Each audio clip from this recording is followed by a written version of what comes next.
সকাল বন্ধুরা, তো সকাল সকাল বাজার থেকে মাছ নিয়ে এসছে। তো কি মাছ নিয়ে এসছে চলুন একটু দেখে নিই।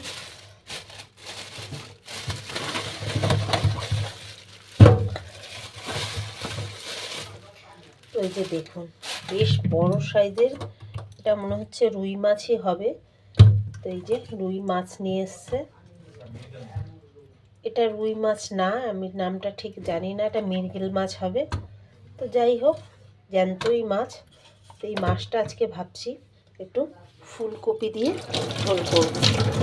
তো এই যে দেখুন, ফুলকপিটাও কিন্তু একদম টাটকা তাজা ফুলকপি। ফুলকপি দিয়ে মাছটা কিন্তু ঝোল করব। ঝোল মানে গামাখাই ঝোল করব, খুব বেশি ঝোল হবে না।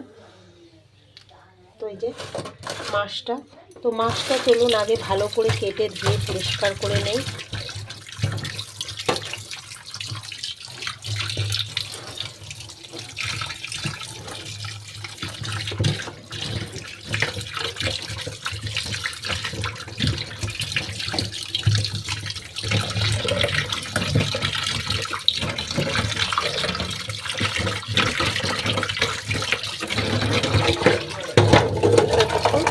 মাছটা আগে আমি খুব ভালো করে ধুয়ে পরিষ্কার করে নেব।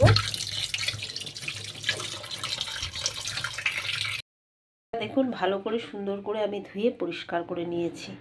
তো এবার আগে সবজিগুলো কেটে নেব, নিয়ে তারপর আমি মাছটা ভাজা চাপাবো।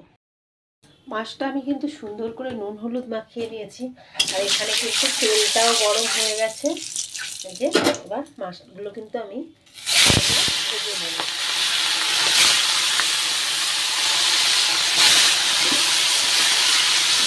সুন্দর করে মাছটা ভেজে নেব। মাছটা কিন্তু আমি সুন্দর করে ভেজে নিয়েছি, এই যে দেখুন। আর সাথে কিন্তু একটু বড়িও ভেজে নিয়েছি, মাছের ঝোলে একটু বড়ি দিলে তো ভালোই লাগে।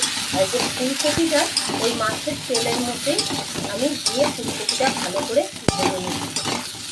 গরম জলে কিন্তু ফুলকপিটা আমি অনেকক্ষণ ভিজিয়ে রেখেছিলাম। এবার ফুলকপিটা লাল লাল করে ভেজে নেব। তেলের মধ্যে আমি কিন্তু জিরেটা ফোড়ন দিয়ে দিয়েছি। এবার এর মধ্যে টমেটো দিয়ে দেবো। এখানে আদা জিরে কাঁচা লঙ্কা একসাথে বাটা আছে, পেস্টটা দিয়ে দেবো। সব মশলাগুলো দিয়ে দেবো। এর মধ্যে অল্প একটু লঙ্কার গুঁড়ো দেবো, কাঁচা লঙ্কা দিয়েছিলাম, পরিমাণ নুন দিয়ে দেবো, পরিমাণ মতো হলুদ দিয়ে দেবো। দিয়ে মশলাটাকে কিন্তু বেশ সুন্দর করে কষাতে থাকবে। কষানোর মধ্যে কিন্তু আমি আলুটাও দিয়ে দেবো। মশলার সাথে আলুটাও আমার কিন্তু বেশ ভালো করে কষানো হয়ে যাবে।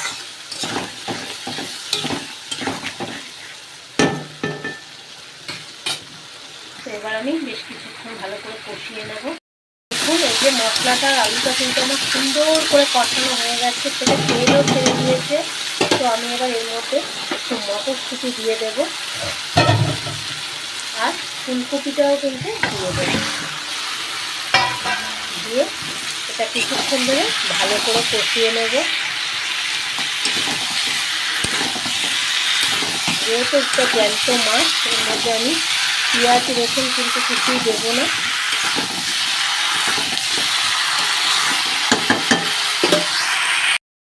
মাছের ঝোলটা দেখুন আমার কিন্তু ফুটে উঠেছে। এবার কিন্তু আপনি মাছগুলো ছেড়ে দেবো এক এক করে।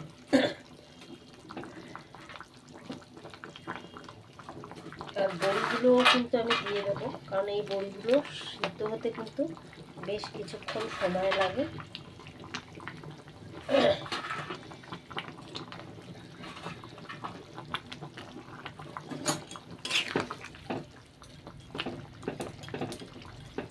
কিন্তু আমি এটা ভালো করে ফুটতে দেবো। তো এই যে দেখুন, আমার মাছের ঝোলটা কিন্তু হয়ে গেছে, একদম গামাখাই ঝোলটা করেছি। তো আপনাদের যদি এই রেসিপিটা ভাল লাগে, আপনারা ওইভাবে একবার বানিয়ে খেয়ে দেখতে পারেন। মাছের ঝোল, জ্যান্ত মাছের ঝোল, তো খেতে ভালোই হবে। তো চলুন, পরের ভিডিওতে আবার আপনাদের সাথে আমার দেখাও হবে।